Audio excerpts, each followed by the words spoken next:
নিজস্ব খামারের গরু।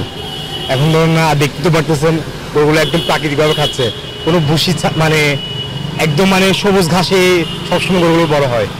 পাহাড়ি অঞ্চলের এগুলো খামারে রাখছিলাম এই রাঙামাটির দিকে, ওইখানে গরুগুলো ছোট থেকে বড়। এই বছরে আমার প্রথম মানে উদ্যোক্তা হওয়া ভালো ব্যবসার ক্ষেত্রে।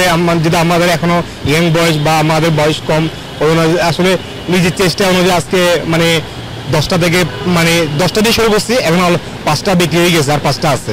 ঘরের গরু মানে আপনি যদি ওকে কোনোরকম মানে ভুসি দিলে ভুসি খাবেই না, জাস্ট ও ঘাস আর খের, এছাড়া ও কোনো খাবার মুখে নেয় না। হ্যাঁ, আপনি যত শাকসবজি বা ফল মূল এগুলো খাবে, কিন্তু ভুসি দিয়ে আমি মানে আমার ঘরে দেখতে গেলে আমি তো ধরুন আজকে 5 দিন আমার বাসায় গরুগুলো, এর আগে ছিল আমার এগুলি পাহাড়ি এলাকায়, মানে আমার এক আত্মীয়র বাসায় গরুগুলো রাখছিলাম।